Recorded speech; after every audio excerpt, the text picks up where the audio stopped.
हिसाब से वो मान रहे होते।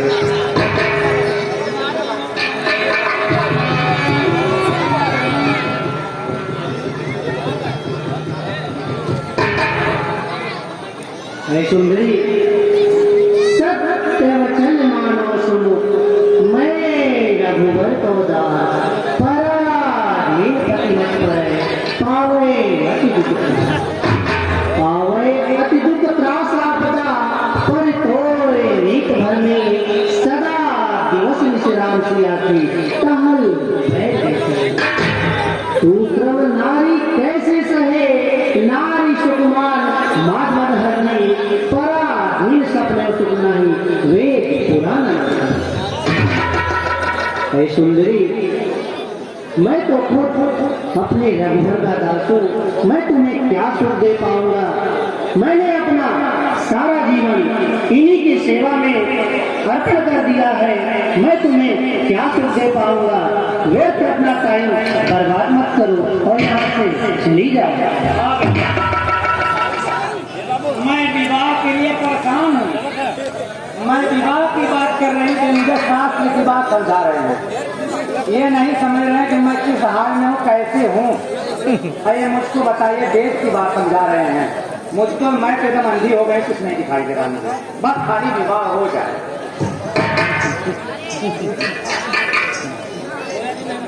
छोटे राजकुमार जी,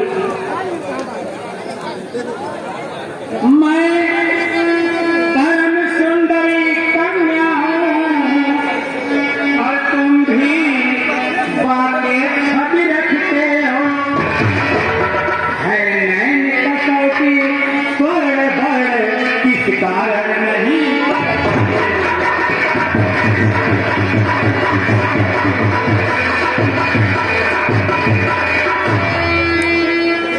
राजकुमार जी, मैं आपसे ही कह रही हूँ, आप मेरी बेटी सुन लीजिए।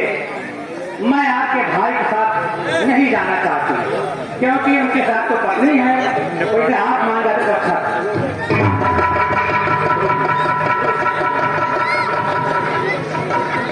अरे दुष्ट सुंदरी, यह बातें करने में तुझको बातें लाज नहीं आती है। अरे मुझसे कहने से पहले क्यों ना तू मर गई होती। हे कुलंदिनी, हे पिशाची जी, यदि हुआ ना हो विवाह तेरा तो जा कर दे अपने संरक्षण से, कर दे तेरा खौफ, क्योंकि हम आने पुरुष है, कार्य धर्म खंडन कर सकते कभी नहीं। दोस्त सुंदरी, यह लज्जाजनक बातें, उल्टा सीधी बातें करने में तुझको लज्जा नहीं आती है। अरे यह बातें करने से पहले क्यों ना तू दुख के मर गई होती। तुझे इतना ही विवाह करने का शौक है तो यहाँ से अभिषेक पूजा अपने माता पिता से कह, वह तुम्हारी विवाह कहीं और कर देंगे। ये तुम्हें अपना यहाँ टाइम बर्बाद मत कर। एक बार फिर कहता हूँ, यहाँ से चली जा। उसको कहेगी बचा नहीं है शादी के पास। हो कुलंकनी हूँ, बताइए क्या ब्याह की बात करने में, शादी की बात करने में शर्म आती है, लाज लगती है। अगर लाज लगेगी तो विवाह कैसे हम करेंगे। ये सब भी बहुत ही मुश्किल बात है। इन तो हार नहीं मानूंगी, इसके बाद भी मेरे पास शस्त्र है। अगर ये सीधे नहीं मानेंगे तब मैं अपने शक्ति का प्रयोग करूंगा।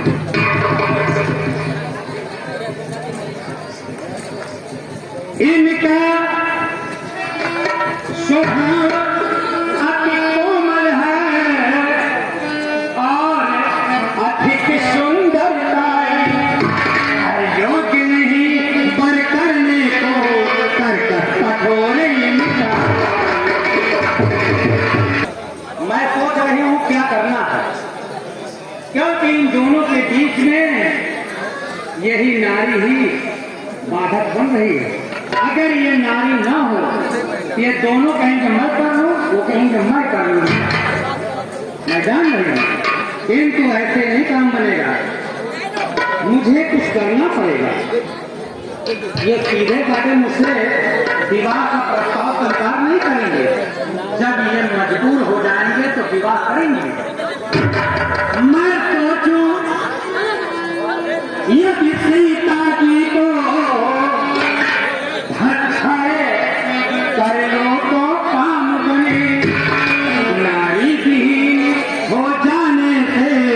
निश्चय मेरा पति।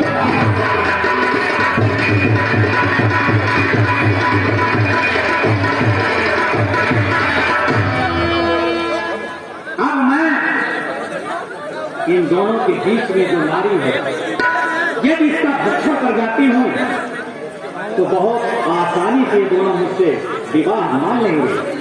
ऐसा जब तक ये रहेगी नहीं मानेंगे और मेरे प्रेम मार्ग में यही बाधा उत्पन्न कर रही है। ठीक है, मैं इसकी भक्षण ही करूंगी। अरे मेरे कुल के पूज्य देव शिव मुझे ऐसी शक्ति प्रदान कर कि मैं इस नारी की भक्षण कर जाऊं और अपने कार्य में सफल हो जाऊं, सफल हो जाऊं।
रूप से क्रूप कर दिया, क्रूप कर दिया।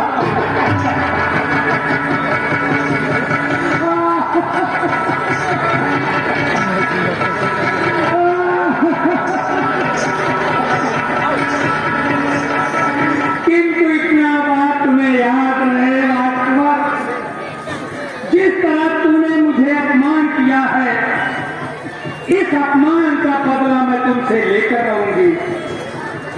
जब तक बदला नहीं ले लूंगी